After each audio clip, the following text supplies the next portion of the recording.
Hi friends, hotel Saravana Bhavan ஸ்டைலில் வெள்ளை குருமா எப்படி பண்ணலாம்னு சொல்லிட்டு இந்த வீடியோவில் பார்க்கலாம்.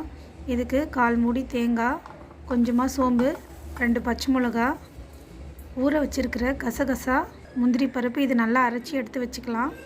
இதுக்கு அடுப்பை ஆன் பண்ணிவிட்டு ஒரு குக்கர் எடுத்துகிட்டு தேவையான அளவு எண்ணெய் ஊற்றிட்டு 3 ஏலக்காய், 3 கிராம்பு, ஒரு துட்டு பட்டை, சோம்பு இதெல்லாம் போட்டு எண்ணெயில் போட்டு வறுத்தெடுத்துக்கலாம். பிரிஞ்சி இலை. இப்போது ஒரு வெங்காயம் கட் பண்ணி வச்சுருக்கேன், அது இது கூட சேர்த்து நல்லா கண்ணாடி பதத்துக்கு வரா மாதிரி நல்லா வதக்கி விட்டுக்கிறேன். வதக்கி விட்டதும் இது கூட தக்காளி எல்லாம் சேர்க்க தேவையில்லை, தக்காளி சேர்க்காமலேயே செய்யலாம், தக்காளி எல்லாம் தேவையில்லை. இப்போது இந்த அளவு கண்ணாடி பதத்துக்கு வந்துச்சு. வெங்காயம் வந்து ரொம்பவும் வதங்கக்கூடாது, ரொம்பவும் வதங்காமல் இருக்கக்கூடாது. இது கூட 1 ஸ்பூன் அளவு இஞ்சி பூண்டு பேஸ்ட்டு சேர்த்துக்கிறேன். சேர்த்ததும் நல்லா கலக்கி விட்டுக்கிறேன். கலக்கி விட்டதும் இப்போ வந்து வீட்டில் என்ன காய்கறி இருக்கோ அதுதான் நான் வந்து இது கூட சேர்க்க போகிறேன். பீன்ஸ், கேரட் வந்து சேர்த்துருக்கேன். ஊற வச்சுருக்கிற பட்டாணி இது கூட நான் சேர்த்துக்கிறேன். உங்கள்கிட்ட உருளைக்கிழங்கு, காலிஃப்ளவர் இருந்தால் நீங்கள் சேர்த்துக்கோங்க. என் வீட்டில் என்னென்ன காய்கறி இருக்கோ அதை வச்சு தான் இந்த வெள்ளை குருமா வந்து நான் பண்ணுறேன். இந்த மாதிரி நல்லா கிளறி விட்டுக்கோங்க. கிளறி விட்டதும் தேவையான அளவு உப்பு சேர்த்து தண்ணி சேர்த்து ஒரு கிளறி விடுங்க. கிளறி விட்டதும் தேவையான அளவு தண்ணி ஊற்றி ப்ரெஷர் குக்கர் மூடியை போட்டு மூடி வச்சிடலாம்.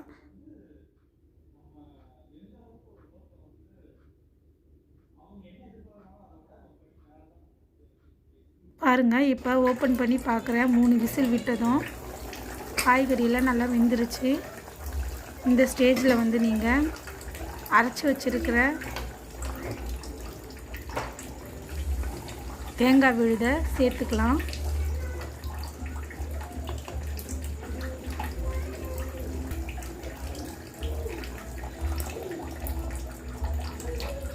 அரைச்சி வச்சுருக்க தேங்காய் விழுதை சேர்த்ததும் ஒரு 5 நிமிஷம் நல்லா கொதிக்க விடுங்க. ரொம்ப கொதி விடாதீங்க, ரொம்ப கொதி விட்டால் நல்லா இருக்காது.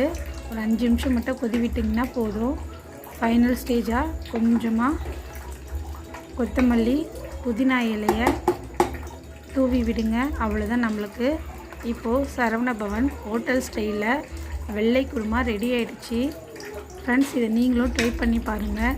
யாரெல்லாம் என்னோடய சேனல் சப்ஸ்கிரைப் பண்ணாமல் பார்க்குறீங்களோ ப்ளீஸ் ஃப்ரெண்ட்ஸ் மறக்காமல் என்னோடய சேனலை வந்து சப்ஸ்கிரைப் பண்ணிவிட்டு பாருங்கள். ஃபைனல் ஸ்டேஜில் கொஞ்சமாக சீரகத்தூள் சேர்த்துக்கலாம். ஃப்ரெண்ட்ஸ், இது வந்து ஹோட்டல் ஸ்டைல் சரவண பவன் வெள்ளை குருமா அவ்வளோ டேஸ்ட்டாக இருக்கும். ஃப்ரெண்ட்ஸ், இது சப்பாத்தி, பரோட்டாக்கு அவ்வளோ டேஸ்ட்டாக இருக்கும். ஃப்ரெண்ட்ஸ், நீங்களும் இது போல் ட்ரை பண்ணி பார்த்துட்டு இன்னும் வீடியோ வந்து பிடிச்சிருந்தா மறக்காமல் சப்ஸ்கிரைப் பண்ணிவிட்டு போங்க. ஃப்ரெண்ட்ஸ், இந்த வீடியோ பார்த்ததுக்கு ரொம்ப தேங்க்யூ ஃப்ரெண்ட்ஸ்.